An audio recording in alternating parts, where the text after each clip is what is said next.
नमस्कार दोस्तों, आज के हमारे इस वीडियो में हम आपके लिए करवा चौथ व्रत की पौराणिक कहानी लेकर आए हैं। एक समय की बात है, एक साहूकार के 7 बेटे और एक बेटी थी। कार्तिक मास के कृष्ण पक्ष की चतुर्थी तिथि को साहूकारनी ने अपनी बहुओं और बेटी के साथ करवा चौथ का व्रत रखा। जब साहूकार के बेटे भोजन करने बैठे तो अपनी बहन से खाना खाने को कहने लगे, तो वह बोली, भाई अभी चांद नहीं निकला, मैं चांद को अर्घ देकर ही अपना व्रत खोलूंगी। साहूकार के बेटे अपनी बहन से बहुत प्रेम करते थे। वो उसे भूख से व्याकुल नहीं देख पाए। उन्होंने नगर के पास की एक पहाड़ी पर दीपक जलाकर चलने की ओट में रख दिया और बहन से बोले, देखो बहन, चांद निकल आया, अब तुम अपना व्रत खोल सकती हो। साहूकार की बेटी दौड़ी दौड़ी भाभियों के पास गई और कहने लगी, भाभी देखो चांद निकल आया, चलो व्रत खोलते हैं। ये सुनकर भाभियां बोली, बाईसा ये तो आपका चांद निकला है, हमारा चांद निकलने में अभी समय है। भूख से व्याकुल साहूकार की बेटी चांद को अर्घ देकर भोजन करने बैठ गई। जैसे ही उसने पहला निवाला तोड़ा तो उसे छींक आ गई। दूसरा निवाला खाने लगी तो उसमें बाल निकल आया और तीसरा निवाला तोड़ते ही उसके ससुराल से बुलावा आ गया। पति बीमार है, जैसी भी हालत में है तुरंत ससुराल पहुँचे। माँ बेटी को विदा करने के लिए जब बक्से में से कपड़े निकालती है तो बार बार काले और सफेद रंग के कपड़े निकलते हैं। वो घबराकर अपनी बेटी से बोली, बेटा रास्ते में जो कोई भी छोटा बड़ा मिले सबके पैर छूती जाना, और जो कोई भी तुझे बूढ़ सुहागन होने का आशीर्वाद दे वहीं अपने पल्ले में गांठ बांध लेना। बेटी बोली, ठीक है माँ, और वह अपने ससुराल की ओर चल दी।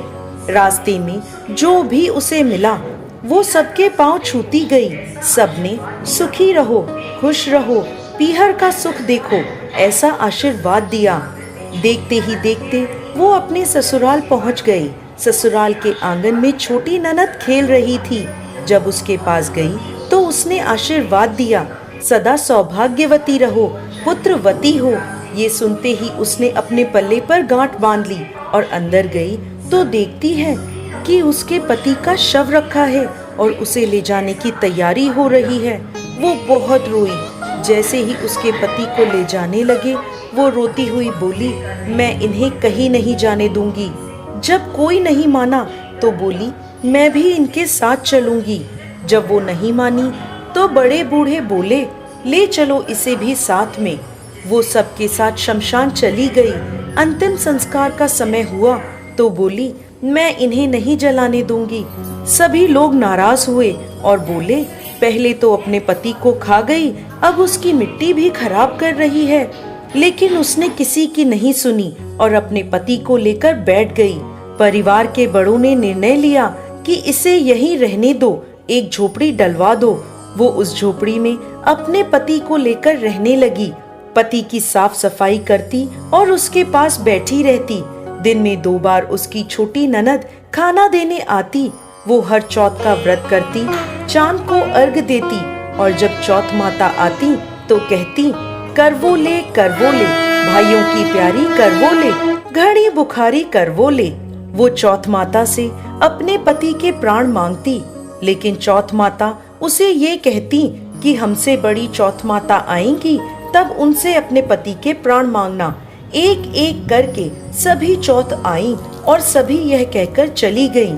अश्विन की चौथ माता बोली, तुमसे कार्तिक की बड़ी चौथ माता नाराज है, तेरा सुहाग वही लौटाएंगी, तू उनके पैर मत छोड़ना और 16 श्रृंगार का सारा सामान तैयार कर लेना। जब कार्तिक की बड़ी चौथ करवा चौथ आई तो उसने अपनी छोटी ननद से 16 श्रृंगार का सामान मंगवाया, करवे भी मंगवाए। जब सास को यह पता चला तो वो बोली, पागल हो गई है, जो मांगती है दे आओ। साहूकार की बेटी ने करवा चौथ का व्रत रखा, जोत करी। जैसे ही चौथ माता प्रकट हुई तो बोली, करवो ले भाइयों की प्यारी करवो ले, घड़ी भुकारी करवो ले, दिन में चांद उगाने वाली करवो ले। उसने उनके पैर पकड़ लिए और बोली, माता मेरा सुहाग वापस करो। चौथ माता बोली, तू तो बहुत भूखी है, 7 भाइयों की प्यारी बहन है, सुहाग का तेरे लिए क्या काम। वो बोली, माता मैं आपके पैर तब तक नहीं छोड़ूंगी जब तक आप मेरा सुहाग वापस नहीं करती। चौथ माता ने एक एक करके उससे सुहाग का सारा सामान मांगा और उसने 16 श्रृंगार का सारा सामान चौथ माता को दे दिया। चौथ माता ने आंखों से काजल निकाला, नाखूनों से मेहंदी निकाली, मांग से सिंदूर निकाला और उसे करवे में घोलकर छोटी उंगली से उसके पति को छींटा दिया। छींटा देते ही उसका पति जीवित हो गया और चौथ माता जाते जाते उसकी झोपड़ी पर लात मार गई, जिससे उसकी झोपड़ी महल बन गई। उसका पति जीवित हो गया।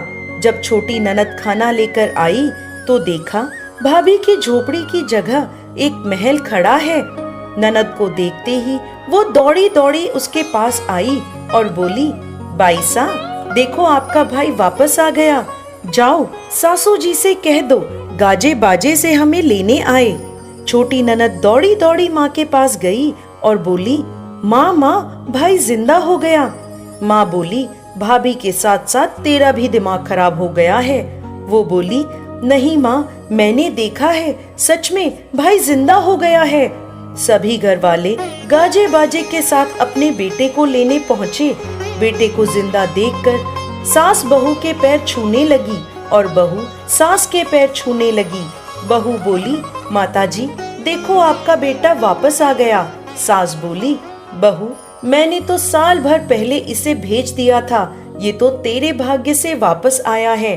हे चौथ माता, जैसी पहले लड़की के साथ करी वैसे किसी के साथ मत करना, और जैसे बाद में उसे अमर सुहाग दिया वैसे ही इस कथा को कहते, सुनते और हुंकार भरते सब पर कृपा करना। जय चौथ माता।